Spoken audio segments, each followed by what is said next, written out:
सत श्री अकाल जी सारिਆਂ ਨੂੰ। मेरा नाम ਧਵਨ ਆ। ਅੱਜ ਮੇਰਾ ਵਿਆਹ ਹੋਇਆ ਸੀ ਤੇ ਮੇਰੀ ਪਤਨੀ ਦੁਲਹਨ ਬਣ ਕੇ ਮੇਰੇ ਕਮਰੇ ਵਿੱਚ ਮੇਰਾ ਇੰਤਜ਼ਾਰ ਕਰ ਰਹੀ ਸੀ। ਮੇਰੀ ਪਤਨੀ ਬਹੁਤ ਹੀ ਮਾਸੂਮ ਅਤੇ ਖੂਬਸੂਰਤ ਸੀ।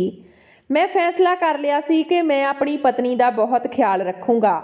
ਮੈਂ ਇੱਕ ਜੁਆਇੰਟ ਫੈਮਿਲੀ ਵਿੱਚ ਰਹਿੰਦਾ ਸੀ। ਮੇਰੇ ਚਾਚਾ ਚਾਚੀ ਵੀ ਸਾਡੇ ਨਾਲ ਹੀ ਰਹਿੰਦੇ ਸੀ। ਮੇਰੀ ਮਾਂ ਵੀ ਬਹੁਤ ਹੀ ਸਖਤ ਸੁਭਾਅ ਦੀ ਮਾਲਕ ਸੀ। मैं सोच लिया सी कि मैं अपनी पत्नी नूं सब तो लुको के रखांगा। मेरे सस सहुरे ने कहा भी सी कि साडी बेटी बहुत ही मासूम आ ते डिप्रैशन का भी शिकार हो रही आ, इसलिए इसका बहुत ज़्यादा ख्याल रखना। उन्हां दा कहना सी कि साडी बेटी जॉइंट फैमिली विच ब्याह नहीं करना चाहुंदी सी, लेकिन जो इसकी किस्मत विच लिखिया सी, मैं अपनी पत्नी दे लई बहुत सारे गिफ्ट लए। अखां विच हज़ारां सुपने जगमगा रहे सी। मैं अपनी पत्नी नूं सारी जिंदगी अखां ते बिठा के रखण दी कसम खा लई सी। जे मैनूं दुनिया कहंदी कि तूं जोरू दा गुलाम हो गया जां उस दे पिछे दीवाना बणिया फिरदा तां भी मैनूं कोई फर्क नहीं पैंदा सी, क्योंकि मैं तां हुण अपनी पत्नी दा ही ख्याल रखना सी। मेरे पापा भी इस तरह दे ही सी। उन्हां नूं काफ़ी गल्लां सुणाईयां जांदियां सी, लेकिन मेरे पापा ने मेरी मां नूं हमेशा घर की राणी बना के रखिया सी। ये वजह सी कि मेरी मां हाले तक खूबसूरत अते जवान नज़र आउंदी सी। मेरी मम्मी अते पापा की जिंदगी बहुत चंगी सी। एक मर्द की चाहुंदा कि उहदी पत्नी हमेशा खूबसूरत अते जवान रहे, ते औरत उदों ही बुढ़ी हुंदी आ जदों उस दे नाल गलत व्यवहार किया जांदा, उसनूं दुख दिते जांदे आ, उसनूं तकलीफ पहुंचाई जांदी आ। पर मैं अपनी पत्नी का ख्याल रखदा तां ओह हमेशा खूबसूरत ते जवान रहिंदी। उस विच फायदा किसदा सी? जाहिर जही गल आ कि मेरा ही सी। यही सब कुछ सोचदा होया मैं कमरे विच जा रहा सी। मैं अपनी जेब विचों एक बार अपनी पत्नी नूं देण वाली अंगूठी कढ के चैक कीती। अंगूठी बहुत ही सुंदर सी। मैं डब्बी खोल के देखिया कि किते दोस्तां ने शरारत तां नहीं कर दित्ती, इस दे अंदर अंगूठी मौजूद भी आ जां नहीं। मैं डब्बी जिवें ही खोली, खूबसूरत जही अंगूठी नज़र आ रही सी, जिस नूं मैं अपनी पत्नी दी उंगल विच पहनाउण वाला सी। उसदे हत्थ बहुत ही खूबसूरत सी। कमरे दे अंदर दाखल होया तां मेरी पत्नी सामने बैठी सी। बहुत ही ज़्यादा खूबसूरत अते हसीन लग रही सी। अजिहा लग रहा सी कोई परी आई होवे जो मेरे कमरे विच आ गई होवे। मैनूं ਉਹ दिन याद आउण लग्गिया जदों मैं इस कमरे विच इकल्ला रहिंदा सी ते लड़कियां दे ख्याल सोचदा रहिंदा सी कि मेरी जिंदगी विच भी कोई लड़की आवेगी, ਉਹ किहो ਜਿਹੀ होवेगी, कि वह खूबसूरत होवेगी, कि वह मेरे दिल नूं चंगी लगेगी जां मेरी जबरदस्ती उस नाल विआह करवा दिता जावेगा ते मैनूं एक अणचाहे जीवन साथी दे नाल पूरा जीवन कट्टना पवेगा। लेकिन अज मैं बहुत खुश सी कि यह लड़की सच्ची बहुत चंगी सी ते मेरी सारी जिंदगी उस दे नाल हुण गुजरन वाली सी। इस कमरे विच वो सारे पल गुजरन वाले सी जिस नूं कदे मैं अपने सुपने विच देखिया करदा सी। जाके उसका मैं घुंड चुक्या तो वह मैनू बहुत ज़्यादा खुश हो के मिली। उसकी खूबसूरती नशीलियां अखां देखते ही मैं तो उसका होर भी दीवाना हो गया। वो सचमुच बहुत सुंदर सी ते दुल्हन बन के तो होर भी ज़्यादा हसीन लग रही सी। वो मैनू देख के मुस्कुराई अते मैं भी मुस्कुराया। जदों मैं उसकी तारीफ की तो बदले विच उसने कहा कि तुसीं भी बहुत चंगे हो। उसकी मुस्कुराहट, उसदियां अखां, सब कुछ बहुत ज़्यादा खूबसूरत सी। मैं तो उसनूं देखी जा रहा सी, लेकिन उसने मैनू कहा कि मैं बस तुहानूं एक बेनती करना चाहुंदी आ कि तुसीं मेरी इस बेनती नूं मन्नोगे। मैं कहा हाँ हाँ, जो तेरा दिल करे वो मेरे तो मंग सकदी आ, मैं तेरी हर इच्छा नूं पूरी करांगा। उसने मैनू कहा कि मैं अपनी नवीं शादीशुदा जिंदगी की शुरुआत करन तो पहलां रब का धन्नवाद करना चाहुंदी आ। मैं कहा हाँ क्यों नहीं, तैनूं जरूर परमात्मा का धन्नवाद करना चाहिदा। तेरे वर्गी हमसफर पा के तां रब नूं जिन्ना धन्नवाद किया जाए उन्ना ही घट आ। उसने कहा कि जे अपनी शादीशुदा जिंदगी की शुरुआत करन तो पहलां परमात्मा का आशीर्वाद लै लईए तां अपनी खुशहाल जिंदगी नूं किसी दी नज़र नहीं लगेगी। मैं कहा चलो मैं भी परमात्मा का धन्नवाद कर दिंदा हाँ। असीं दोनों उठ के कमरे विच लगे हुए छोटे जिहे मंदिर दे वल वधे। मैं परमात्मा का धन्नवाद किया ते यह भी सोच लिया कि हमेशा अपनी पत्नी का ख्याल रखूँगा। मैं अज खुद नाल वादा किया कि मैं उसनूं कदे धोखा नहीं देवांगा। मेरी पत्नी दुल्हन दे लहंगे विच बहुत ज़्यादा हसीन लग रही सी। मैं कहा कि तूं जो भी परमात्मा तो मंगना चाहुंदी आ वो मंग ला। अज साडी शादीशुदा जिंदगी दी ये पहली रात होवेगी। जी भर के परमात्मा का धन्नवाद कर ला। ये कह के मैं उसके करीब आ गया। ਮੇਰੀ ਗੱਲ ਤੇ ਉਹ ਬਹੁਤ ਜ਼ਿਆਦਾ ਘਬਰਾ ਗਈ ਤੇ ਮੈਨੂੰ ਕਹਿਣ ਲੱਗੀ, ਅੱਜ ਦੀ ਰਾਤ ਮੈਂ ਸਿਰਫ ਪ੍ਰਮਾਤਮਾ ਦੇ ਚਰਨਾਂ ਵਿੱਚ ਬੈਠ ਕੇ ਲੰਘਾਉਣਾ ਚਾਹੁੰਦੀ ਆ। ਪਲੀਜ਼ ਮੈਨੂੰ ਇਸ ਗੱਲ ਦੀ ਅਨੁਮਤੀ ਦੇ ਦਿਓ। ਉਸ ਦੀ ਗੱਲ ਸੁਣ ਕੇ ਮੈਨੂੰ ਹੈਰਾਨਗੀ ਹੋਈ। ਭਲਾ ਪੂਰੀ ਰਾਤ ਤੋਂ ਭਗਵਾਨ ਦੇ ਚਰਨਾਂ ਵਿੱਚ ਬੈਠ ਕੇ ਕੀ ਕਰੇਂਗੀ? ਖੈਰ ਮੈਂ ਉਸ ਨੂੰ ਇਸ ਗੱਲ ਦੀ ਖੁਸ਼ੀ ਅਨੁਮਤੀ ਦੇ ਦਿੱਤੀ। ਮੈਂ ਸੋਚਿਆ ਮੇਰੀ ਪਤਨੀ ਤਾਂ ਬਹੁਤ ਹੀ ਜ਼ਿਆਦਾ ਧਾਰਮਿਕ ਪ੍ਰਵਿਰਤੀ ਦੀ ਮਾਲਕ ਆ। ਉਹ ਹੱਥ ਜੋੜ ਕੇ ਮਨ ਹੀ ਮਨ ਪ੍ਰਮਾਤਮਾ ਤੋਂ ਕੁਝ ਮੰਗ ਰਹੀ ਸੀ ਤੇ ਉਹ ਪ੍ਰਮਾਤਮਾ ਦੇ ਚਰਨਾਂ ਵਿੱਚ ਬੈਠ ਗਈ ਤੇ ਮੈਂ ਉਸ ਨੂੰ ਦੇਖੀ ਜਾ ਰਿਹਾ ਸੀ। ਮੈਨੂੰ ਉਸ 'ਤੇ ਬਹੁਤ ਪਿਆਰ ਆ ਰਿਹਾ ਸੀ। ਰਾਤ ਦੇ 12 ਵਜੇ ਤੋਂ ਸਵੇਰੇ 4 ਵੱਜ ਗਏ ਪਰ ਉਹ ਹਾਲੇ ਤੱਕ ਪ੍ਰਮਾਤਮਾ ਦੇ ਚਰਨਾਂ ਵਿੱਚ ਬੈਠੀ ਹੋਈ ਸੀ। ਉਸ ਨੂੰ ਜਿਵੇਂ ਹੀ ਪ੍ਰਮਾਤਮਾ ਦੇ ਚਰਨਾਂ ਵਿੱਚੋਂ ਆਪਣਾ ਸਿਰ ਝੁਕਾਇਆ ਤਾਂ ਉਸ ਨੇ ਸਿਰ ਦੁਬਾਰਾ ਨਹੀਂ ਚੁੱਕਿਆ। ਬਹੁਤ ਦੇਰ ਹੋ ਗਈ ਸੀ ਲੇਕਿਨ ਉਸ ਨੇ ਸਿਰ ਨਹੀਂ ਚੁੱਕਿਆ ਸੀ। ਮੈਨੂੰ ਲੱਗਿਆ ਸ਼ਾਇਦ ਪ੍ਰਮਾਤਮਾ ਦਾ ਧੰਨਵਾਦ ਕਰ ਰਹੀ ਆ, ਇਸ ਲਈ ਹਾਲੇ ਤੱਕ ਪ੍ਰਮਾਤਮਾ ਦੇ ਚਰਨਾਂ ਵਿੱਚ ਸਿਰ ਨਹੀਂ ਚੁੱਕਿਆ। ਲੇਕਿਨ ਮੈਂ ਇਹ ਦੇਖ ਕੇ ਹੈਰਾਨ ਰਹਿ ਗਿਆ ਕਿ 10 ਮਿੰਟ ਗੁਜ਼ਰ ਗਏ ਸੀ ਤੇ ਉਹ ਹਾਲੇ ਵੀ ਭਗਵਾਨ ਦੇ ਚਰਨਾਂ ਵਿੱਚ ਬੈਠੀ ਹੋਈ ਸੀ। ਥੋੜੀ ਦੇਰ ਦੇ ਬਾਅਦ ਮੈਨੂੰ ਮਜਬੂਰ ਉਸ ਦਾ ਨਾਮ ਪੁਕਾਰਨਾ ਪਿਆ। ਮੈਂ ਸੋਚਿਆ ਮੇਰੀ ਆਵਾਜ਼ ਸੁਣ ਕੇ ਉਹ ਉੱਠ ਜਾਵੇਗੀ ਜਾਂ ਕੋਈ ਨਾ ਕੋਈ ਜਵਾਬ ਜ਼ਰੂਰ ਦੇਵੇਗੀ, ਲੇਕਿਨ ਮੈਂ ਉਸ ਨੂੰ ਆਵਾਜ਼ ਲਗਾਈ ਤਾਂ ਵੀ ਉਹ ਨਹੀਂ ਬੋਲੀ। ਥੋੜੀ ਦੇਰ ਦੇ ਬਾਅਦ ਮੈਂ ਉਸ ਦੇ ਕਰੀਬ ਗਿਆ। ਮੈਨੂੰ ਲੱਗਿਆ ਕਿ ਉਹ ਸਾਹ ਹੀ ਨਹੀਂ ਲੈ ਰਹੀ। ਮੈਂ ਉਸ ਨੂੰ ਚੁੱਕ ਕੇ ਸਿੱਧਾ ਕਰਿਆ ਪਰ ਉਹ ਤਾਂ ਬੇਹੋਸ਼ ਹੋ ਚੁੱਕੀ ਸੀ। ਮੈਂ ਹੈਰਾਨ ਵੀ ਹੋਇਆ ਤੇ ਪਰੇਸ਼ਾਨ ਵੀ ਕਿ ਉਸ ਨੂੰ ਅਚਾਨਕ ਹੋ ਕੀ ਗਿਆ। ਸ਼ਾਇਦ ਉਹ ਥਕਾਨ ਦੇ ਮਾਰੇ ਬੇਹੋਸ਼ ਹੋ ਗਈ ਸੀ ਤਾਂ ਹੀ ਤਾਂ ਉਹ ਸਿਰ ਨਹੀਂ ਚੁੱਕ ਰਹੀ ਸੀ। ਲੇਕਿਨ ਅਚਾਨਕ ਨਾਲ ਉਸ ਦਾ ਸਰੀਰ ਪੂਰਾ ਠੰਡਾ ਪੈਣ ਲੱਗਿਆ। ਮੈਂ ਉਸ ਨੂੰ ਜਗਾਉਣ ਦੀ ਕੋਸ਼ਿਸ਼ ਕੀਤੀ, ਉਸ ਦੇ ਮੂੰਹ ਤੇ ਪਾਣੀ ਦੇ ਛਿੱਟੇ ਮਾਰੇ ਲੇਕਿਨ ਉਹ ਬਿਲਕੁਲ ਵੀ ਨਹੀਂ ਹਰਕਤ ਕਰ ਰਹੀ ਸੀ। ਮੈਂ ਬਾਰ-ਬਾਰ ਉਸ ਨੂੰ ਪੁਕਾਰਨ ਲੱਗਿਆ। ਮੈਂ ਕਿਹਾ, ਸ਼ਗਨ ਤੈਨੂੰ ਕੀ ਹੋ ਗਿਆ? ਮੈਂ ਉਸ ਨੂੰ ਪੂਰੀ ਤਰ੍ਹਾਂ ਨਾਲ ਝੰਜੋੜ ਦਿੱਤਾ, ਇੰਨੀ ਜ਼ੋਰ ਨਾਲ ਕਿ ਉਹ ਬੇਹੋਸ਼ ਹੁੰਦੀ ਤਾਂ ਵੀ ਉੱਠ ਜਾਂਦੀ। ਲੇਕਿਨ ਮੈਨੂੰ ਤਾਂ ਅਜਿਹਾ ਲੱਗਦਾ ਸੀ ਕਿ ਜਿਵੇਂ ਉਸ ਦਾ ਸਰੀਰ ਠੰਡਾ ਪੈ ਗਿਆ ਸੀ, ਉਹ ਦੁਨੀਆ ਤੋਂ ਜਾ ਚੁੱਕੀ ਸੀ। ਮੈਂ ਘਬਰਾਹਟ ਵਿੱਚ ਆਪਣੀ ਮਾਂ ਨੂੰ ਆਵਾਜ਼ ਲਗਾਈ। ਹਾਲੇ ਘਰ ਵਿੱਚ ਕੁਝ ਮਹਿਮਾਨ ਵੀ ਸੀ ਜੋ ਰਾਤ ਨੂੰ ਸਾਡੇ ਘਰ ਵਿੱਚ ਹੀ ਰੁਕ ਗਏ ਸੀ। ਉਹਨਾਂ ਨੇ ਸਵੇਰੇ ਆਪਣੇ ਘਰ ਜਾਣਾ ਸੀ। ਮੇਰੀ ਆਵਾਜ਼ 'ਤੇ ਸਾਰੇ ਲੋਕ ਕਮਰੇ ਵਿੱਚ ਆ ਗਏ। ਮੈਂ ਚੀਕਦਾ ਚਿਲਾਉਂਦਾ ਹੋਇਆ ਬਾਹਰ ਆਇਆ। ਸਭ ਲੋਕ ਹੈਰਾਨ ਪਰੇਸ਼ਾਨ ਖੜੇ ਸੀ ਤੇ ਪੁੱਛ ਰਹੇ ਸੀ, ਕੀ ਹੋਇਆ, ਕੀ ਹੋਇਆ? ਮੇਰੇ ਮੂੰਹੋਂ ਕੋਈ ਜਵਾਬ ਨਹੀਂ ਨਿਕਲ ਰਿਹਾ ਸੀ। ਉਹ ਸਭ ਮੇਰੇ ਕਮਰੇ ਦੇ ਵੱਲ ਗਏ ਤੇ ਮੇਰੀ ਪਤਨੀ ਨੂੰ ਦੇਖ ਕੇ ਹੈਰਾਨ ਰਹਿ ਗਏ। ਜਦੋਂ ਮੇਰੀ ਪਤਨੀ ਨੂੰ ਚੈੱਕ ਕੀਤਾ ਗਿਆ ਤਾਂ ਪਤਾ ਚੱਲਿਆ ਕਿ ਉਹ ਇਸ ਦੁਨੀਆ ਵਿੱਚ ਨਹੀਂ ਰਹੀ। ਉਸ ਨੇ ਜਿਵੇਂ ਹੀ ਪ੍ਰਮਾਤਮਾ ਦੇ ਚਰਨਾਂ ਵਿੱਚ ਆਪਣਾ ਸਿਰ ਰੱਖਿਆ ਸੀ ਉਦੋਂ ਹੀ ਉਸ ਦਾ ਸਰੀਰ ਠੰਡਾ ਪੈ ਗਿਆ ਸੀ। ਮੇਰੇ ਲਈ ਇਹ ਦੁੱਖ ਬਹੁਤ ਵੱਡਾ ਸੀ। ਮੈਂ ਉਸ ਦੇ ਲਈ ਬਿਲਕੁਲ ਵੀ ਤਿਆਰ ਨਹੀਂ ਸੀ। ਮੈਨੂੰ ਸਮਝ ਨਹੀਂ ਆ ਰਿਹਾ ਸੀ ਕਿ ਕੀ ਹੋਇਆ। ਹਾਲੇ ਕੁਝ ਦੇਰ ਪਹਿਲਾਂ ਤਾਂ ਉਹ ਮੇਰੇ ਨਾਲ ਇੰਨੀ ਖੁਸ਼ ਹੋ ਕੇ ਗੱਲਾਂ ਕਰ ਰਹੀ ਸੀ। ਅਜਿਹਾ ਲੱਗ ਹੀ ਨਹੀਂ ਰਿਹਾ ਸੀ ਜਿਵੇਂ ਉਸ ਨੂੰ ਕੋਈ ਤਕਲੀਫ ਹੋਵੇ। ਫਿਰ ਅਚਾਨਕ ਨਾਲ ਮੈਨੂੰ ਛੱਡ ਕੇ ਕਿਵੇਂ ਚਲੀ ਗਈ? ਮੈਨੂੰ ਕੁਝ ਸਮਝ ਨਹੀਂ ਆ ਰਿਹਾ ਸੀ। ਸਭ ਨੇ ਕਹਿਣਾ ਸ਼ੁਰੂ ਕਰ ਦਿੱਤਾ ਕਿ ਦੁਲਹਨ ਤਾਂ ਮਰ ਗਈ। ਮੰਮੀ ਨੇ ਕਿਹਾ ਕਿ ਤੂੰ ਕੀ ਕੀਤਾ? ਉਸ ਦੇ ਨਾਲ ਤੂੰ ਲੜਕੀ ਨੂੰ ਮਾਰ ਦਿੱਤਾ। ਮੈਂ ਕਿਹਾ, ਮੈਂ ਤਾਂ ਕੁਝ ਨਹੀਂ ਕੀਤਾ। ਮੇਰੀ ਚਾਚੀ ਮੇਰੇ ਨਾਲ ਹਮੇਸ਼ਾ ਹੀ ਨਾਰਾਜ਼ ਰਹਿੰਦੀ ਸੀ ਕਿਉਂਕਿ ਮੈਂ ਉਹਨਾਂ ਦੀ ਦੋਸਤ ਦੀ ਬੇਟੀ ਦੇ ਨਾਲ ਵਿਆਹ ਨਹੀਂ ਕੀਤਾ ਸੀ। ਇਸ ਲਈ ਉਹਨਾਂ ਨੇ ਇਹ ਕਹਿਣਾ ਸ਼ੁਰੂ ਕਰ ਦਿੱਤਾ ਕਿ ਮੈਂ ਹੀ ਆਪਣੀ ਪਤਨੀ ਦੇ ਨਾਲ ਕੁਝ ਗਲਤ ਕੀਤਾ ਤਾਂ ਹੀ ਉਹ ਮਰ ਗਈ। ਮੇਰੀ ਚਾਚੀ ਤੇ ਮੇਰੀ ਮਾਂ ਨੇ ਲੜਨਾ ਸ਼ੁਰੂ ਕਰ ਦਿੱਤਾ ਤੇ ਨਾ ਜਾਣੇ ਕਿਸ ਨੇ ਮੇਰੀ ਪਤਨੀ ਦੇ ਮਾਂ-ਬਾਪ ਨੂੰ ਫੋਨ ਕਰ ਦਿੱਤਾ। ਉਹ ਲੋਕ ਆਏ, ਉਹਨਾਂ ਨੇ ਆਪਣੀ ਬੇਟੀ ਦਾ ਹਾਲ ਦੇਖਿਆ ਤਾਂ ਉਹਨਾਂ ਦੀ ਹਾਲਤ ਵੀ ਬਹੁਤ ਜ਼ਿਆਦਾ ਖਰਾਬ ਹੋਣ ਲੱਗੀ। ਪਹਿਲਾਂ ਤਾਂ ਉਹ ਕਾਫੀ ਦੇਰ ਆਪਣੀ ਬੇਟੀ ਦੇ ਕੋਲ ਬੈਠੇ ਰਹੇ। ਥੋੜਾ ਸੰਭਲੇ ਤਾਂ ਉਹ ਆਪਣੀ ਬੇਟੀ ਨੂੰ ਆਪਣੇ ਘਰ ਲੈ ਕੇ ਜਾਣਾ ਚਾਹੁੰਦੇ ਸੀ। ਸਾਨੂੰ ਕੁਝ ਸਮਝ ਨਹੀਂ ਆ ਰਿਹਾ ਸੀ ਕਿ ਕੀ ਤੋਂ ਕੀ ਹੋ ਗਿਆ। ਮੇਰੇ ਤਾਂ ਕੰਨ ਬੰਦ ਹੋ ਗਏ। ਮੈਨੂੰ ਕੋਈ ਪੁਕਾਰਦਾ ਤਾਂ ਮੈਨੂੰ ਠੀਕ ਤਰ੍ਹਾਂ ਉਸ ਦੀ ਆਵਾਜ਼ ਸੁਣਾਈ ਨਾ ਦਿੰਦੀ। ਮੇਰੀ ਜਗ੍ਹਾ ਕੋਈ ਵੀ ਹੁੰਦਾ ਤਾਂ ਸ਼ਾਇਦ ਉਸ ਦਾ ਇਹੀ ਹਾਲ ਹੁੰਦਾ। ਖੈਰ ਉਹ ਲੋਕ ਆਪਣੀ ਬੇਟੀ ਨੂੰ ਲੈ ਕੇ ਚਲੇ ਗਏ। ਮੇਰੀ ਪਤਨੀ ਹੁਣ ਇਸ ਦੁਨੀਆ ਵਿੱਚ ਨਹੀਂ ਸੀ। ਮੈਂ ਜਿਸ ਦੇ ਨਾਲ ਰਹਿਣ ਦੇ ਸੁਪਨੇ ਸਜਾ ਰਿਹਾ ਸੀ ਉਹ ਇਸ ਦੁਨੀਆ ਤੋਂ ਜਾ ਚੁੱਕੀ ਸੀ।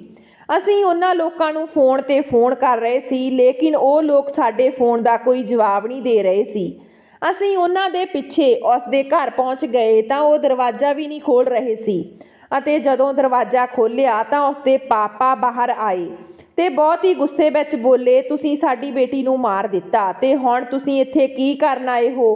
ਕਿਰਪਾ ਕਰਕੇ ਹੁਣ ਤੁਸੀਂ ਸਾਨੂੰ ਸਾਡੇ ਹਾਲ ਤੇ ਛੱਡ ਦੇਵੋ ਤੇ ਸਾਨੂੰ ਹੋਰ ਜ਼ਿਆਦਾ ਤੰਗ ਨਾ ਕਰੋ, ਨਹੀਂ ਤਾਂ ਅਸੀਂ ਕੋਈ ਪੁਲਿਸ ਰਿਪੋਰਟ ਕਰ ਦੇਵਾਂਗੇ। ਮੈਂ ਆਪਣੇ ਸਹੁਰੇ ਨੂੰ ਸਮਝਾਉਣ ਦੀ ਕੋਸ਼ਿਸ਼ ਕੀਤੀ ਕਿ ਤੁਸੀਂ ਵੀ ਆਪਣੀ ਜਗ੍ਹਾ ਇਹ ਗੱਲ ਠੀਕ ਕੀਤੀ ਆ। ਤੁਸੀਂ ਆਪਣੀ ਪਿਆਰੀ ਬੇਟੀ ਦਾ ਵਿਆਹ ਕੀਤਾ ਤੇ ਵਿਆਹ ਦੀ ਪਹਿਲੀ ਰਾਤ ਹੀ ਉਹ ਆਪਣੀ ਪਤੀ ਦੇ ਕਮਰੇ ਵਿੱਚੋਂ ਮੁਰਦਾ ਹਾਲਤ ਵਿੱਚ ਪਾਈ ਜਾਵੇ ਤਾਂ ਉਸ ਦੇ ਬਾਅਦ ਤੁਸੀਂ ਉਸ ਦੀ ਲਾਸ਼ ਲੈ ਕੇ ਆਪਣੇ ਘਰੇ ਚਲੇ ਆਏ। ਇਹ ਤਾਂ ਸਦਮਾ ਤੁਹਾਡੇ ਲਈ ਬਹੁਤ ਵੱਡਾ ਹੋਵੇਗਾ, ਲੇਕਿਨ ਮੇਰਾ ਵੀ ਤੁਹਾਡੀ ਬੇਟੀ ਦੇ ਨਾਲ ਵਿਆਹ ਹੋਇਆ ਸੀ। ਘੱਟ ਤੋਂ ਘੱਟ ਮੇਰਾ ਇੰਨਾ ਤਾਂ ਹੱਕ ਬਣਦਾ ਕਿ ਮੈਂ ਹੁਣ ਉਸ ਨੂੰ ਆਖਰੀ ਵਾਰ ਦੇਖਾਂ। ਕਿਰਪਾ ਕਰਕੇ ਮੈਨੂੰ ਅੰਦਰ ਆਉਣ ਦਿਓ ਤੇ ਆਪਣੀ ਪਤਨੀ ਨੂੰ ਇੱਕ ਨਜ਼ਰ ਦੇਖ ਲੈਣ ਦਿਓ। ਲੇਕਿਨ ਮੇਰੀ ਪਤਨੀ ਦੇ ਘਰ ਵਾਲੇ ਅਜੀਬੋ-ਗਰੀਬ ਤਰੀਕੇ ਨਾਲ ਪੇਸ਼ ਆ ਰਹੇ ਸੀ। ਉਹ ਮੇਰੀ ਪਤਨੀ ਦੀ ਲਾਸ਼ ਮੇਰੇ ਤੋਂ ਛੁਪਾ ਰਹੇ ਸੀ ਔਰ ਮੈਨੂੰ ਉਸ ਦੇ ਕਰੀਬ ਨਹੀਂ ਜਾਣ ਦੇ ਰਹੇ ਸੀ। ਸਾਨੂੰ ਇਹ ਤੱਕ ਨਹੀਂ ਪਤਾ ਸੀ ਕਿ ਆਖਰ ਉਸ ਨੂੰ ਹੋਇਆ ਕੀ ਸੀ। ਮੈਨੂੰ ਤਾਂ ਅਜਿਹਾ ਲੱਗਦਾ ਸੀ ਕਿ ਸ਼ਾਇਦ ਉਸ ਦੇ ਅੰਦਰ ਹਾਲੇ ਵੀ ਜਾਨ ਬਾਕੀ ਹੋਵੇਗੀ, ਕਿਉਂਕਿ ਕੋਈ ਵੀ ਇਨਸਾਨ ਇੰਨੀ ਜਲਦੀ ਕਿਵੇਂ ਮਰ ਸਕਦਾ। ਲੇਕਿਨ ਉਹ ਲੋਕ ਬਹੁਤ ਹੀ ਜਲਦੀ ਮੇਰੀ ਪਤਨੀ ਨੂੰ ਆਪਣੇ ਕੋਲ ਘਰ ਲੈ ਗਏ। ਮੇਰੀ ਮਾਂ ਦਾ ਕਹਿਣਾ ਸੀ ਕਿ ਤੇਰੀ ਪਤਨੀ ਮਰ ਚੁੱਕੀ ਆ ਤੇ ਮੈਂ ਖੁਦ ਉਸ ਦੀ ਨਬਜ਼ ਚੈੱਕ ਕੀਤੀ ਆ। ਉਸ ਦਾ ਸਰੀਰ ਬਿਲਕੁਲ ਠੰਡਾ ਹੋ ਗਿਆ ਸੀ, ਉਸ ਦੀ ਨਬਜ਼ ਵੀ ਨਹੀਂ ਚੱਲ ਰਹੀ ਸੀ। ਲੇਕਿਨ ਮੈਂ ਉਸ ਨੂੰ ਦੇਖਣਾ ਚਾਹੁੰਦਾ ਸੀ। ਆਖਿਰ ਉਹ ਮੇਰੀ ਪਤਨੀ ਸੀ। ਮੈਨੂੰ ਇੰਨਾ ਵੀ ਹੱਕ ਨਹੀਂ ਸੀ ਕਿ ਮੈਂ ਉਸ ਨੂੰ ਆਖਰੀ ਵਾਰ ਵੇਖ ਲੈਂਦਾ। ਲੇਕਿਨ ਮੇਰੇ ਸਹੁਰਿਆਂ ਨੇ ਦਰਵਾਜ਼ਾ ਵੀ ਨਹੀਂ ਖੋਲ੍ਹਿਆ। ਦਰਵਾਜ਼ੇ ਦੇ ਅੰਦਰ ਤੋਂ ਹੀ ਖੜੇ ਹੋ ਕੇ ਗੱਲਾਂ ਕਰ ਰਹੇ ਸੀ। ਮੇਰੀ ਮਾਂ ਨੇ ਉਹਨਾਂ ਨੂੰ ਸਮਝਾਉਣ ਦੀ ਕੋਸ਼ਿਸ਼ ਕੀਤੀ ਕਿ ਆਖਰਕਾਰ ਉਹਨਾਂ ਨੇ ਦਰਵਾਜ਼ਾ ਖੋਲ੍ਹ ਲਿਆ। ਉਹਨਾਂ ਨੇ ਕਿਹਾ ਕਿ ਸਾਡੇ ਘਰ ਵਿੱਚ ਹਾਲੇ ਤੱਕ ਮਹਿਮਾਨ ਹਨ। ਸਾਡੇ ਘਰ ਵਿੱਚ ਮਹਿਮਾਨ ਸਾਡੀ ਬੇਟੀ ਦੇ ਵਿਆਹ ਲਈ ਆਏ ਹੋਏ ਸੀ ਤੇ ਹੁਣ ਉਸ ਦੇ ਅੰਤਿਮ ਸੰਸਕਾਰ ਦੇ ਬਾਅਦ ਹੀ ਜਾਣਗੇ। ਤੁਸੀਂ ਲੋਕਾਂ ਨੇ ਕੀ ਕਰ ਦਿੱਤਾ? ਸਾਡਾ ਸਭ ਕੁਝ ਖਤਮ ਕਰ ਦਿੱਤਾ। ਸਾਡੀ ਹੱਸਦੀ ਵਸਦੀ ਬੇਟੀ ਦੀ ਜ਼ਿੰਦਗੀ ਨੂੰ ਉਜਾੜ ਦਿੱਤਾ। ਪਹਿਲਾਂ ਮੈਂ ਆਪਣੀ ਬੇਟੀ ਦੇ ਅੰਤਿਮ ਸੰਸਕਾਰ ਨੂੰ ਨਿਪਟਾ ਲਵਾਂ, ਉਸ ਦੇ ਬਾਅਦ ਹੀ ਤੁਹਾਡੇ ਨਾਲ ਨਿਪਟਾਂਗਾ। ਤੁਸੀਂ ਆਖਰ ਅਜਿਹਾ ਕੀ ਕਰ ਦਿੱਤਾ ਕਿ ਮੇਰੀ ਬੇਟੀ ਇਸ ਦੁਨੀਆ ਤੋਂ ਚਲੀ ਗਈ? ਮੈਂ ਉਹਨਾਂ ਲੋਕਾਂ ਨੂੰ ਕਿਹਾ ਕਿ ਮੈਂ ਆਪਣੀ ਮਾਂ ਦੀ ਕਸਮ ਖਾ ਕੇ ਕਹਿੰਦਾ ਹਾਂ, ਮੈਂ ਕੁਝ ਵੀ ਨਹੀਂ ਕੀਤਾ। ਉਹ ਤਾਂ ਰੱਬ ਦੇ ਚਰਨਾਂ ਵਿੱਚ ਬੈਠੀ ਹੋਈ ਸੀ ਤੇ ਪ੍ਰਮਾਤਮਾ ਦੇ ਚਰਨਾਂ ਵਿੱਚ ਸਿਰ ਝੁਕਾਉਂਦੇ ਹੀ ਉਸ ਦੀ ਆਤਮਾ ਉਸ ਦੇ ਸਰੀਰ ਨੂੰ ਛੱਡ ਕੇ ਚਲੀ ਗਈ। ਇਸ ਗੱਲ ਤੇ ਉਹਨਾਂ ਦੋਨੋਂ ਪਤੀ ਪਤਨੀ ਨੇ ਇੱਕ ਦੂਜੇ ਦੇ ਵੱਲ ਦੇਖਿਆ ਤੇ ਖਾਮੋਸ਼ ਹੋ ਗਏ। ਉਹਨਾਂ ਦੀ ਸ਼ਕਲ ਦੇਖ ਕੇ ਅਜਿਹਾ ਲੱਗਦਾ ਸੀ ਜਿਵੇਂ ਉਹ ਲੋਕ ਸਾਡੇ ਤੋਂ ਕੋਈ ਗੱਲ ਛੁਪਾ ਰਹੇ ਸੀ। ਲੇਕਿਨ ਉਸ ਦੇ ਬਾਅਦ ਵੀ ਉਹ ਇਹੀ ਕਹਿ ਰਹੇ ਸੀ ਕਿ ਸਭ ਕੁਝ ਤੁਹਾਡੀ ਵਜ੍ਹਾ ਨਾਲ ਹੀ ਹੋਇਆ। ਤੁਸੀਂ ਆਪਣੇ ਆਪ ਨੂੰ ਬਚਾਉਣ ਦੇ ਲਈ ਝੂਠ ਬੋਲ ਰਹੇ ਹੋ। ਤੁਸੀਂ ਹੀ ਕੁਝ ਕੀਤਾ ਹੋਵੇਗਾ। ਮੈਂ ਬਹੁਤ ਜ਼ਿਆਦਾ ਪਰੇਸ਼ਾਨ ਸੀ। ਆਪਣੀ ਪਤਨੀ ਨੂੰ ਆਖਰੀ ਵਾਰ ਵੇਖਣਾ ਚਾਹੁੰਦਾ ਸੀ। ਮੈਨੂੰ ਤਾਂ ਸਮਝ ਨਹੀਂ ਆ ਰਿਹਾ ਸੀ ਕਿ ਮੇਰੇ ਨਾਲ ਇਹ ਕੀ ਹੋ ਰਿਹਾ। ਉਹਨਾਂ ਨੇ ਕਿਹਾ ਕਿ ਅੰਤਿਮ ਸੰਸਕਾਰ ਦੀਆਂ ਸਾਰੀਆਂ ਰਸਮਾਂ ਸਾਡੇ ਘਰ ਵਿੱਚ ਹੀ ਹੋਣਗੀਆਂ। ਤੁਸੀਂ ਚਾਹੋ ਤਾਂ ਇੱਥੇ ਬੈਠ ਸਕਦੇ ਹੋ, ਲੇਕਿਨ ਕਿਸੇ ਨੇ ਕੋਈ ਜ਼ਿਆਦਾ ਗੱਲ ਕਰਨ ਦੀ ਜ਼ਰੂਰਤ ਨਹੀਂ। ਜੇ ਤੁਸੀਂ ਉਲਟੇ ਸਿੱਧੇ ਸਵਾਲ ਕਰੋਗੇ ਤਾਂ ਤੁਸੀਂ ਇੱਥੋਂ ਜਾ ਸਕਦੇ ਹੋ। ਮੈਂ ਆਪਣੇ ਸਹੁਰੇ ਦੀ ਗੱਲ ਮੰਨ ਗਿਆ। ਮੇਰੇ ਮਾਂ-ਬਾਪ ਦੀ ਹਾਲਤ ਵੀ ਬਹੁਤ ਅਜੀਬ ਸੀ। ਸਾਨੂੰ ਅਜਿਹਾ ਲੱਗਦਾ ਸੀ ਕਿ ਅਸੀਂ ਕੋਈ ਬਹੁਤ ਵੱਡਾ ਪਾਪ ਕਰ ਦਿੱਤਾ।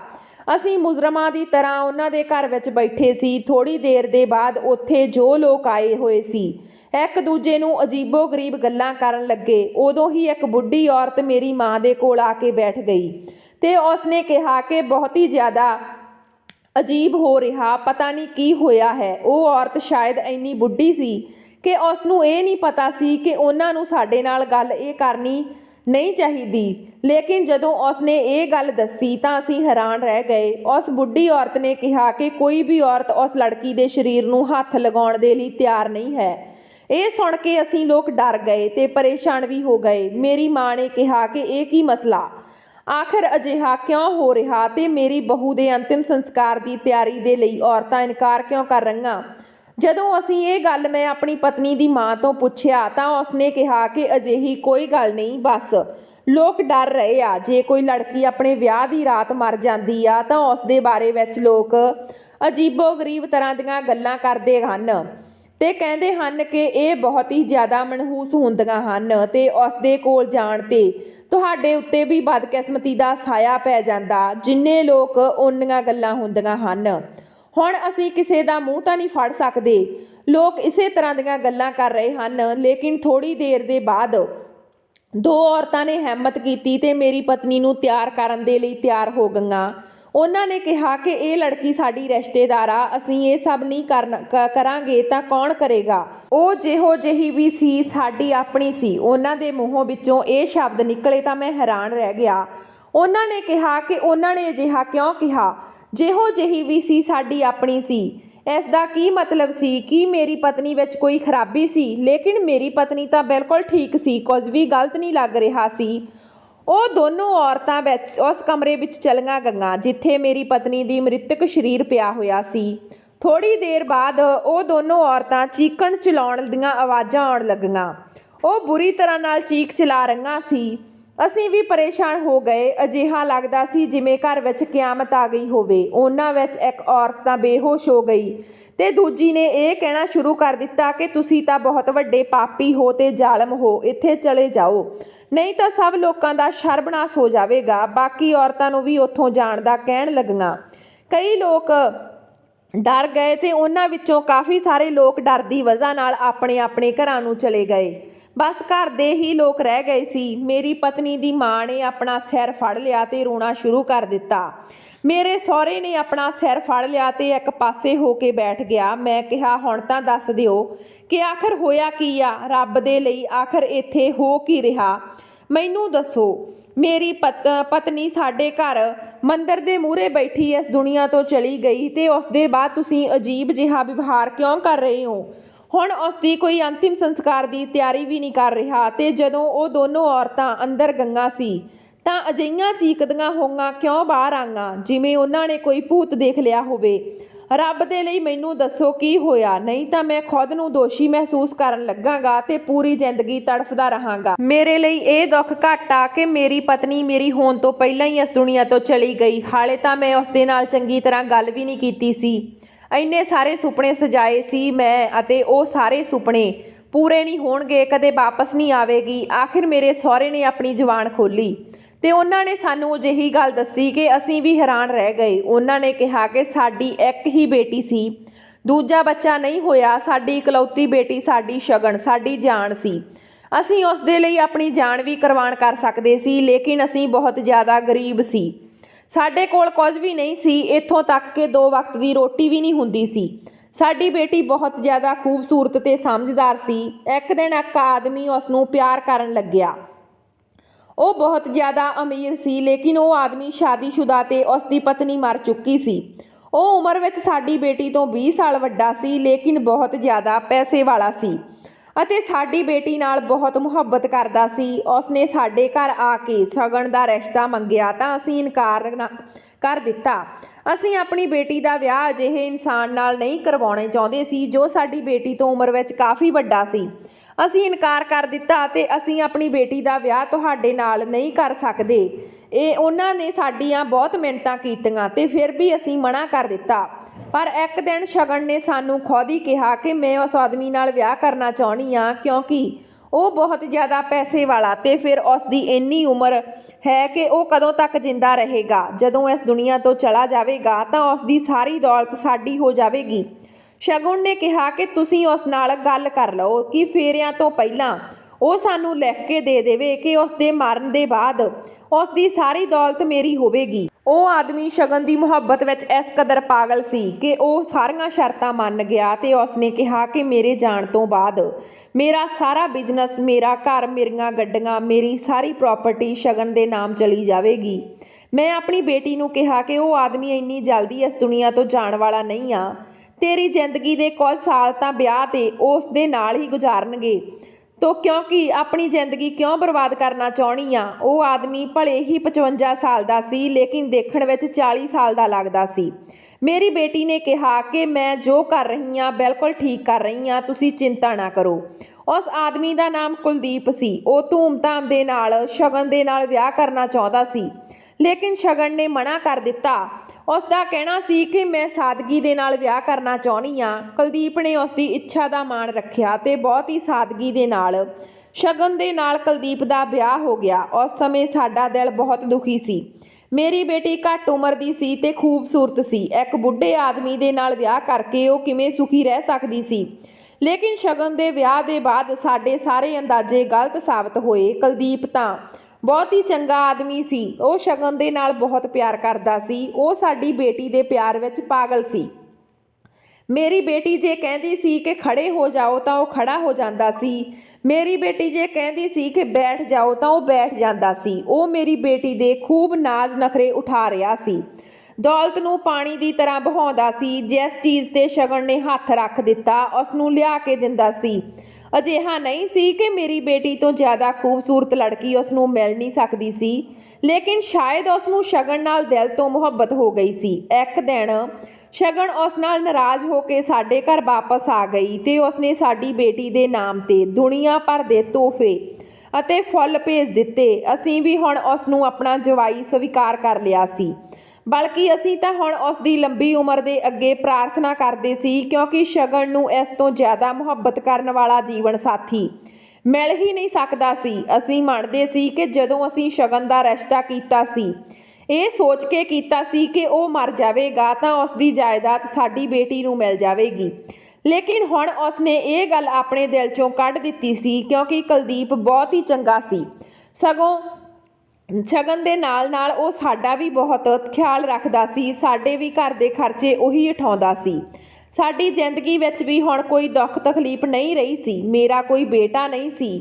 ਹੁਣ ਤਾਂ ਮੈਂ ਉਸ ਨੂੰ ਹੀ ਆਪਣਾ ਬੇਟਾ ਮੰਨਣਾ ਸ਼ੁਰੂ ਕਰ ਦਿੱਤਾ ਸੀ, ਲੇਕਿਨ ਹੌਲੀ ਹੌਲੀ ਸਾਨੂੰ ਇਹ ਮਹਿਸੂਸ ਹੋਣ ਲੱਗਿਆ ਕਿ ਉਹ ਬਹੁਤ ਜ਼ਿਆਦਾ ਬਿਮਾਰ ਰਹਿਣ ਲੱਗਿਆ ਤੇ ਆਪਣੀ ਬਿਮਾਰੀ ਵਿੱਚ ਵੀ ਉਸਨੇ ਸਾਡੀ ਬੇਟੀ ਦਾ ਬਹੁਤ ਖਿਆਲ ਰੱਖਿਆ।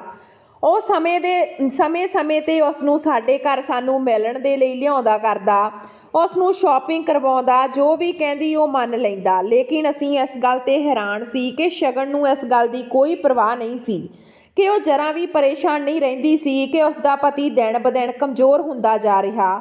ਹੌਲੀ ਹੌਲੀ ਉਸ ਦੀ ਤਬੀਅਤ ਬਹੁਤ ਜ਼ਿਆਦਾ ਖਰਾਬ ਰਹਿਣ ਲੱਗੀ। ਇੱਕ ਦਿਨ ਤਾਂ ਮੈਂ ਖੁਦ ਉਸ ਨੂੰ ਡਾਕਟਰ ਦੇ ਕੋਲ ਲੈ ਕੇ ਗਿਆ। ਡਾਕਟਰ ਨੇ ਕਿਹਾ ਕਿ ਤੁਹਾਡੇ ਜਵਾਈ ਦੇ ਸਰੀਰ ਤੇ ਇੰਟਰਨਲ ਪਾਰਟਸ ਬਹੁਤ ਕਮਜ਼ੋਰ ਹੋ ਚੁੱਕੇ ਹਨ। ਇਸ ਦਾ ਦਿਲ ਅਤੇ ਇਸ ਦੇ ਗੁਰਦੇ 80% ਖਰਾਬ ਹੋ ਚੁੱਕੇ ਹਨ। ਸਮਝ ਨਹੀਂ ਆ ਰਿਹਾ ਸੀ ਕਿ ਇਹ ਕਿਉਂ ਖਰਾਬ ਹੋ ਰਹੇ ਹਨ, ਲੇਕਿਨ ਉਹ ਬਹੁਤ ਜ਼ਿਆਦਾ ਤੇਜ਼ੀ ਨਾਲ ਖਰਾਬ ਹੋ ਰਹੇ ਸੀ। ਜੇ ਅਜਿਹਾ ਹੀ ਰਿਹਾ ਤਾਂ ਤੁਹਾਡਾ ਬਹੁਤ ਜ਼ਿਆਦਾ ਦਿਨ ਤੱਕ ਇਹ ਜਿੰਦਾ ਨਹੀਂ ਰਹਿ ਪਾਉਣਗੇ, ਬਹੁਤ ਜਲਦੀ ਇਸ ਦੁਨੀਆ ਤੋਂ ਚਲੇ ਜਾਣਗੇ। ਮੇਰੇ ਜਵਾਈ ਦੇ ਕੋਲ ਬਹੁਤ ਪੈਸੇ ਸਨ। ਅਸੀਂ ਕਿਹਾ ਕਿ ਬੇਟਾ ਇਲਾਜ ਕਰਵਾਓ, ਲੇਕਿਨ ਜਿਸ ਦੇ ਕੋਲ ਵੀ ਜਾਂਦੇ ਉਹ ਇਹੀ ਕਹਿੰਦਾ ਕਿ ਬਹੁਤ ਦੇਰ ਹੋ ਚੁੱਕੀ ਆ, ਹੁਣ ਇਹਨਾਂ ਦੇ ਕੋਲ ਜ਼ਿਆਦਾ ਸਮਾਂ ਨਹੀਂ ਬਚਿਆ। ਇਸ ਬਿਮਾਰੀ ਵਿੱਚ ਵੀ ਉਹ ਸ਼ਗਨ ਦਾ ਬਹੁਤ ਜ਼ਿਆਦਾ ਖਿਆਲ ਰੱਖਦਾ।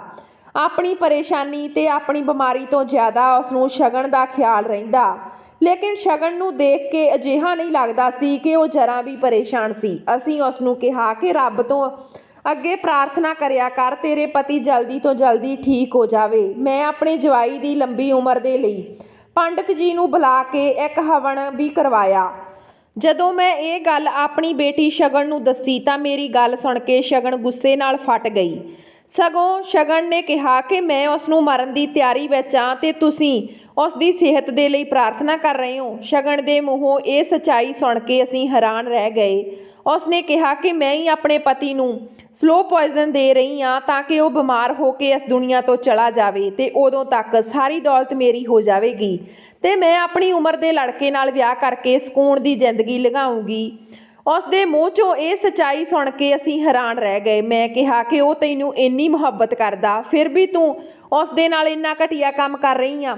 ਸ਼ਗਨ ਨੇ ਕਿਹਾ ਕਿ ਲੇਕਿਨ ਉਹ ਇੱਕ ਬੁੱਢਾ ਆਦਮੀ ਆ, ਮੈਂ ਉਸ ਦੇ ਨਾਲ ਸਾਰੀ ਜ਼ਿੰਦਗੀ ਤਾਂ ਨਹੀਂ ਗੁਜ਼ਾਰ ਸਕਦੀ। ਪਤਾ ਨਹੀਂ ਇਹ 1 ਸਾਲ ਕਿਸ ਤਰ੍ਹਾਂ ਗੁਜ਼ਰਿਆ। ਤੁਸੀਂ ਤਾਂ ਚਾਹੁੰਦੇ ਹੋ ਕਿ ਮੈਂ ਆਪਣੀ ਸਾਰੀ ਜ਼ਿੰਦਗੀ ਇੱਕ ਬੁੱਢੇ ਆਦਮੀ ਨਾਲ ਗੁਜ਼ਾਰ ਦੇਵਾਂ। ਅਸੀਂ ਆਪਣੀ ਬੇਟੀ ਨੂੰ ਸਮਝਾਉਣ ਦੀ ਕੋਸ਼ਿਸ਼ ਕਰ ਰਹੇ ਸੀ ਕਿ ਉਹ ਜਿਵੇਂ ਵੀ, ਲੇਕਿਨ ਤੈਨੂੰ ਬਹੁਤ ਮੁਹੱਬਤ ਕਰਦਾ ਤੇ ਤੂੰ ਆ ਕੇ ਇੰਨਾ ਘਟੀਆ ਕੰਮ ਕਰਨ ਤੇ ਉਤਰ ਆਈ। ਪਰ ਸ਼ਗਨ ਸਾਡੀ ਕੋਈ ਵੀ ਗੱਲ ਮੰਨਣ ਤੇ ਸਮਝਣ ਦੇ ਲਈ ਤਿਆਰ ਨਹੀਂ ਸੀ ਤੇ ਬਦਕਿਸਮਤੀ ਇਹ ਸੀ ਕਿ ਕੁਲਦੀਪ ਨੇ ਸਾਡੀਆਂ ਹੀ ਗੱਲਾਂ ਸੁਣ ਲਈਆਂ ਸੀ। ਉਸ ਵਿਚਾਰੇ ਨੇ ਸ਼ਾਇਦ 1-2 ਮਹੀਨੇ ਬਾਅਦ ਮਰਨਾ ਸੀ, ਲੇਕਿਨ ਇਹ ਸੱਚਾਈ ਸੁਣਦੇ ਹੀ ਉਸ ਸਮੇਂ ਦੁਨੀਆ ਤੋਂ ਚਲਾ ਗਿਆ। ਉਸ ਨੂੰ ਹਾਰਟ ਅਟੈਕ ਆ ਗਿਆ। ਉਸ ਦਾ ਦਿਲ ਤਾਂ ਪਹਿਲਾਂ ਹੀ ਕਮਜ਼ੋਰ ਹੋ ਚੁੱਕਿਆ ਸੀ। ਸਾਡੀ ਸੱਚਾਈ ਸੁਣ ਕੇ ਹਾਰਟ ਅਟੈਕ ਆਇਆ ਤੇ ਉਸਨੇ ਜਾਂਦੇ ਜਾਂਦੇ ਬਸ ਇੰਨਾ ਹੀ ਕਿਹਾ ਕਿ ਤੂੰ ਮੇਰੇ ਨਾਲ ਚੰਗਾ ਨਹੀਂ ਕੀਤਾ ਸ਼ਗਨ, ਮੈਂ ਤੈਨੂੰ ਕਿੰਨੀ ਮੁਹੱਬਤ ਕੀਤੀ ਤੇ ਤੂੰ ਬਦਲੇ ਵਿੱਚ ਮੈਨੂੰ ਇੰਨੀ ਜ਼ਿਆਦਾ ਨਫ਼ਰਤ ਦਿੱਤੀ ਕਿ ਰੱਬ ਹੀ ਇਨਸਾਫ ਕਰੇਗਾ। ਲੇਕਿਨ ਉਸ ਦਾ ਸ਼ਰਾਪ ਸੁਣ ਕੇ ਵੀ ਸ਼ਗਨ ਨੂੰ ਕੋਈ ਪਰਵਾਹ ਨਹੀਂ ਸੀ। ਕੁਲਦੀਪ ਨੇ ਵਸੀਅਤ ਕਰ ਦਿੱਤੀ ਸੀ। ਕੁਲਦੀਪ ਦੇ ਮਰਦੇ ਹੀ ਸਾਰੀ ਜਾਇਦਾਦ ਸ਼ਗਨ ਦੇ ਨਾਮ ਤੇ ਆ ਗਈ। ਹੁਣ ਸਾਡੇ ਕੋਲ ਦੌਲਤ, ਜ਼ਮੀਨ, ਜਾਇਦਾਦ ਦੀ ਕੋਈ ਕਮੀ ਨਹੀਂ, ਲੇਕਿਨ ਸਾਡੇ ਦਿਲ ਦੇ ਅੰਦਰ ਸਕੂਨ ਨਹੀਂ ਸੀ।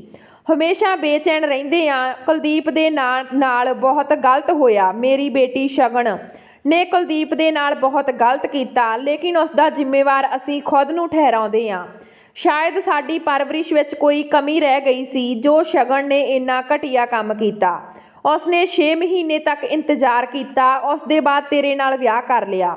ਸਾਨੂੰ ਨਹੀਂ ਪਤਾ ਸੀ ਕਿ ਉਸ ਦੀ ਕਿਸਮਤ ਵਿੱਚ ਇਹ ਲਿਖਿਆ ਸੀ। ਉਸ ਨੂੰ ਉਸ ਦੇ ਕੀਤੇ ਦੀ ਸਜ਼ਾ ਮਿਲੀ। ਜੋ ਘਟੀਆ ਕੰਮ ਸ਼ਗਨ ਨੇ ਕੁਲਦੀਪ ਦੇ ਨਾਲ ਕੀਤਾ ਸੀ, ਰੱਬ ਨੇ ਉਸ ਨੂੰ ਉਸ ਦੀ ਸਜ਼ਾ ਦੇ ਦਿੱਤੀ। ਹੁਣ ਉਸ ਦਾ ਇਹ ਹਾਲ ਆ ਕਿ ਉਸ ਦੀ ਲਾਸ਼ ਹੁਣੇ ਹੀ ਗਲਣ ਸੜਨ ਲੱਗੀ ਆ। ਪੂਰੇ ਕਮਰੇ ਵਿੱਚ ਬਦਬੂ ਫੈਲ ਗਈ ਆ। ਕੋਈ ਵੀ ਉਸ ਦੇ ਕੋਲ ਜਾਣ ਨੂੰ ਤਿਆਰ ਨਹੀਂ। ਮੈਂ ਇਹ ਸਭ ਸੁਣ ਕੇ ਹੈਰਾਨ ਰਹਿ ਗਿਆ। ਮੇਰੇ ਦਿਮਾਗ ਵਿੱਚ ਇੱਕ ਆਵਾਜ਼ ਗੂੰਜਣ ਲੱਗੀ ਕਿ ਦੁਨੀਆ ਦੇ ਸਭ ਤੋਂ ਪੁੰਨ ਦਾ ਕੰਮ ਕਿਸੇ ਦਾ ਟੁੱਟਿਆ ਹੋਇਆ ਦਿਲ ਜੋੜਨਾ ਹੁੰਦਾ, ਕਿਸੇ ਦੇ ਟੁੱਟੇ ਹੋਏ ਦਿਲ ਨੂੰ ਮਲਮ ਲਗਾਉਣਾ ਹੁੰਦਾ। ਜੇ ਕਿਸੇ ਦਾ ਦਿਲ ਤੋੜ ਦਿੱਤਾ ਜਾਵੇ ਤਾਂ ਉਸ ਦਾ ਕਹਿਰ ਵੀ ਬਹੁਤ ਵੱਡਾ ਹੁੰਦਾ। ਜ਼ਮੀਨ ਅਸਮਾਨ ਹਿੱਲ ਜਾਂਦੇ ਆ। ਤੇ ਜੇ ਕਿਸੇ ਦੇ ਦਿਲ ਤੋਂ ਹਾਂ ਨਿਕਲ ਕੇ ਤਾਂ ਮੇਰੀ ਪਤਨੀ ਨੇ ਵੀ ਕਿਸੇ ਦਾ ਦਿਲ ਤੋੜਿਆ ਸੀ। ਮੇਰੇ ਸੱਸ ਸਹੁਰੇ ਨੇ ਦੱਸਿਆ ਕਿ ਉਹ ਕਿਸੇ ਵੀ ਰੱਬ ਨੂੰ ਯਾਦ ਨਹੀਂ ਕਰਦੀ ਸੀ। ਫਿਰ ਭਲਾ ਉਸ ਰਾਤ ਉਹ ਰੱਬ ਦੇ ਚਰਨਾਂ ਤੱਕ ਕਿਵੇਂ ਪਹੁੰਚੀ? ਹੋ ਸਕਦਾ ਕਿ ਉਹ ਆਪਣੇ ਪਾਪਾਂ ਦੀ ਰੱਬ ਤੋਂ ਮਾफ़ੀ ਮੰਗ ਲਈ ਹੋਵੇ। ਉਸਨੇ ਸੋਚਿਆ ਹੋਵੇਗਾ ਕਿ ਉਹ ਆਪਣੀ ਬਾਕੀ ਦੀ ਜ਼ਿੰਦਗੀ ਤੇਰੇ ਨਾਲ ਹੱਸੀ ਖੁਸ਼ੀ ਗੁਜ਼ਾਰੇਗੀ ਤੇ ਆਪਣੇ ਕੀਤੇ ਹੋਏ ਪਾਪਾਂ ਦੀ ਮਾफ़ੀ ਰੱਬ ਤੋਂ ਮੰਗ ਲੈਂਦੀ ਆ। ਇਸ ਲਈ ਉਹ ਰੱਬ ਦੇ ਚਰਨਾਂ ਵਿੱਚ ਸਿਰ ਝੁਕਾ ਕੇ ਬੈਠ ਗਈ। ਲੇਕਿਨ ਰੱਬ ਨੇ ਉਸ ਨੂੰ ਉਸੇ ਸਮੇਂ ਆਪਣੇ ਕੋਲ ਬੁਲਾ ਲਿਆ, ਕਿਉਂਕਿ ਉਸਨੇ ਬੜਾ ਵੱਡਾ ਪਾਪ ਕੀਤਾ ਸੀ। ਸਭ ਜਾਣਨ ਦੇ ਬਾਅਦ ਵੀ ਮੇਰੀ ਇਹ ਇੱਛਾ ਸੀ ਕਿ ਮੈਂ ਆਪਣੀ ਪਤਨੀ ਨੂੰ ਆਖਰੀ ਵਾਰ ਵੇਖਣਾ ਚਾਹੁੰਦਾ ਸੀ। ਮੈਂ ਉਸ ਨੂੰ ਦੇਖਣ ਦੇ ਲਈ ਕਮਰੇ ਵਿੱਚ ਕਦਮ ਰੱਖਿਆ ਤੇ ਜਿਵੇਂ ਹੀ ਸ਼ਗਨ ਤੇ ਮੇਰੀ ਨਜ਼ਰ ਪਈ ਤਾਂ ਮੈਨੂੰ ਖੁਦ ਤੇ ਅਫਸੋਸ ਹੋਇਆ ਕਿ ਮੈਂ ਉਸ ਨੂੰ ਆਖਰੀ ਵਾਰ ਵੇਖਣ ਦਾ ਫੈਸਲਾ ਕਿਉਂ ਕੀਤਾ। ਮੈਨੂੰ ਉਸ ਨੂੰ ਨਹੀਂ ਦੇਖਣਾ ਚਾਹੀਦਾ ਸੀ, ਕਿਉਂਕਿ ਉਸ ਦੀ ਇਹ ਭਿਆਨਕ ਸੂਰਤ ਮੇਰੀਆਂ ਅੱਖਾਂ ਵਿੱਚ ਵੱਸ ਗਈ ਤੇ ਉਸ ਦਾ ਇਨਸਾਫ ਤਾਂ ਜਿਵੇਂ ਇਸ ਦੁਨੀਆ ਵਿੱਚ ਹੀ ਹੋ ਗਿਆ ਸੀ। ਉਸ ਦੇ ਮਾਂ-ਬਾਪ ਹੁਣ ਬਹੁਤ ਦੁਖੀ ਸੀ। ਉਹਨਾਂ ਦਾ ਕਹਿਣਾ ਸੀ ਕਿ ਉਹ ਇਨਸਾਨ ਬਹੁਤ ਚੰਗਾ ਸੀ। ਅਸੀਂ ਉਸ ਨੂੰ ਦਿਲ ਤੋਂ ਸਵੀਕਾਰ ਕਰ ਲਿਆ ਸੀ, ਲੇਕਿਨ ਸਾਡੀ ਬੇਟੀ ਨੇ ਉਸ ਦੇ ਨਾਲ ਚੰਗਾ ਨਹੀਂ ਕੀਤਾ। ਕਦੇ-ਕਦੇ ਸੋਚਦੇ ਹਾਂ ਕਿ ਮੇਰੀ ਪਤਨੀ ਨੇ ਜੋ ਵੀ ਕੀਤਾ ਉਹ ਸਹੀ ਕੀਤਾ ਜਾਂ ਗਲਤ। ਉਸ ਦਾ ਵੀ ਕੋਈ ਮਕਸਦ ਸੀ। ਉਹ ਕਿਉਂ ਆਪਣੀ ਜ਼ਿੰਦਗੀ ਅਜਿਹੇ ਇਨਸਾਨ ਦੇ ਨਾਲ ਗੁਜ਼ਾਰਦੀ ਜਿਸ ਨੂੰ ਪਸੰਦ ਹੀ ਨਹੀਂ ਕਰਦੀ ਸੀ। ਲੇਕਿਨ ਜਦੋਂ ਉਸ ਇਨਸਾਨ ਦੇ ਨਾਲ ਪੂਰੀ ਜ਼ਿੰਦਗੀ ਨਹੀਂ ਗੁਜ਼ਾਰਨੀ ਸੀ ਤਾਂ ਫਿਰ ਉਸ ਨੂੰ ਧੋਖੇ ਵਿੱਚ ਕਿਉਂ ਰੱਖਿਆ? ਉਸ ਨਾਲ ਵਿਆਹ ਹੀ ਕਿਉਂ ਕੀਤਾ? ਉਸ ਨੂੰ ਉਸੇ ਸਮੇਂ ਮਨਾ ਕਰ ਦਿੰਦੀ। ਉਸ ਇਨਸਾਨ ਦੀ ਜਾਨ ਨਹੀਂ ਲੈਣੀ ਚਾਹੀਦੀ ਸੀ। ਮੈਂ ਹੁਣ ਹਰ ਰੋਜ਼ ਰੱਬ ਤੋਂ ਆਪਣੀ ਪਤਨੀ ਦੇ ਲਈ ਪ੍ਰਾਰਥਨਾ ਕਰਦਾ ਤਾਂ ਕਿ ਮਰਨ ਤੋਂ ਬਾਅਦ ਤਾਂ ਘੱਟ ਤੋਂ ਘੱਟ ਰੱਬ ਉਸ ਨੂੰ ਮਾफ़ ਕਰ ਦੇਵੇ। ਮੈਂ ਉਸ ਨੂੰ ਦਿਲ ਤੋਂ ਆਪਣੀ ਪਤਨੀ ਸਵੀਕਾਰ ਕਰ ਲਿਆ ਸੀ। ਉਸ ਦੇ ਨਾਲ ਅੱਗ ਦੇ ਸਾਹਮਣੇ 7 ਫੇਰੇ ਲਏ ਸੀ। ਉਸ ਸਮੇਂ ਮੈਨੂੰ ਉਸ ਦੇ ਕਿਸੇ ਵੀ ਪਾਪ ਦੇ ਬਾਰੇ ਪਤਾ ਨਹੀਂ ਸੀ। ਸ਼ਾਇਦ ਉਹ ਵੀ ਆਪਣੇ ਸਾਰੇ ਬੁਰੇ ਕਰਮਾਂ ਨੂੰ ਭੁੱਲ ਕੇ ਇੱਕ ਨਵੀਂ ਜ਼ਿੰਦਗੀ ਲੰਘਾਉਣਾ ਚਾਹੁੰਦੀ ਸੀ, ਇੱਕ ਚੰਗੀ ਇਨਸਾਨ ਬਣਨਾ ਚਾਹੁੰਦੀ ਸੀ। ਲੇਕਿਨ ਜੋ ਪਾਪ ਕਰ ਬੈਠੀ ਸੀ ਉਸ ਨੂੰ ਉਸ ਦੀ ਸਜ਼ਾ ਇਸ ਦੁਨੀਆ ਵਿੱਚ ਹੀ ਮਿਲ ਗਈ। ਸੱਚ ਕਹਿੰਦੇ ਆ ਕਿ ਜੇ ਕਿਸੇ ਦਾ ਦਿਲ ਦਿਖਾਓਗੇ ਤਾਂ ਰੱਬ ਦੀ ਮਾਰ ਬੇਆਵਾਜ਼ ਹੁੰਦੀ ਆ। ਤੁਹਾਨੂੰ ਪਤਾ ਵੀ ਨਹੀਂ ਲੱਗਦਾ ਕਿ ਤੁਹਾਡੇ ਨਾਲ ਕੀ ਹੋ ਗਿਆ।